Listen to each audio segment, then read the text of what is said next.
Assalamu alaikum warahmatullahi ta'ala barakatuh. Takaitattun labarai daga shafin Hutu Dole mai karantawa Ahmad.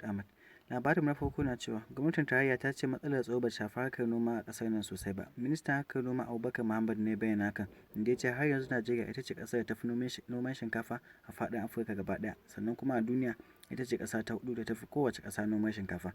Saboda haka har yanzu ana noma a Najeriya, amma tabbas matsalar tsaro ta shafi harkar noma musamman a arewacin Najeriya.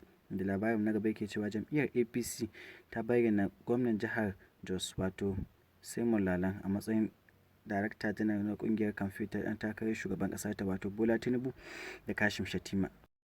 Yayin labarin na gaba yake cewa shi ma an takarar shugaban ƙasa na jam'iyyar PDP Alhaji Atiku Abubakar ya bayyana tsohon shugaban sanatoci wato Sanata Dina Malayi da Mr. Daniel Bwala a matsayin masu magana da yawunsa na ƙungiyar ta kamfe a zaben shekarar 2023.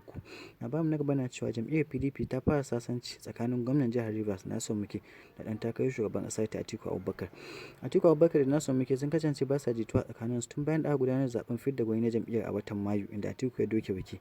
Kuma sannan kwamitin da PDP ta kafa don su taya Atiku neman abokin takararsa ta ce da zaɓi Wike, amma sai dai Atiku ya ƙi zaɓar Wike ya je zaɓi gwamnan jihar Delta wato Okowa, wanda hakan yasa har yanzu ba sa jituwa tsakanin su. Kuma a kwanakin baya Atiku ya ce ya je ya samu Wike sun yi sasanci, amma Wike ya fito fili ƙarara ya ƙaryata shi, ya ce ko aiki bai masa ba, saboda haka har yanzu ba su sasanta da shi ba.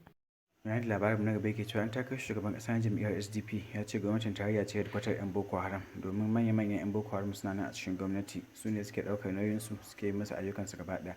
Saboda haka yaƙar 'yan ta'addan Boko Haram ba shi da wahala, amma yaƙar 'yan ta'addan da ke cikin gwamnati suke mara musu baya suna ba su makamai da kayan aiki shi ke da matuƙar wahala. Da shi ma an takarar shugaban ƙasa na jam'iyyar PDP Atiku Abubakar ya bayyana hakan, ya ce gwamnatin tarayya dole sai an canja ta idan ana so a samu sauƙin matsalar tsaro a Najeriya, domin dole sai an sake gidan ƙasar, domin gwamnatin nan ta riga ta ɓata komai. Ifeanyi Okowa ne ya wakilce shi ya bayyana hakan a jiya inda suka gudanar da wani taro na Kirista. Labarin na gaba yana cewa tsohon inspector janar na 'yan sanda Balogun Muhammad ya rasu a jiya da daddare da misalin karfe 8 ranar Alhamis kenan 4 ga watan Agusta.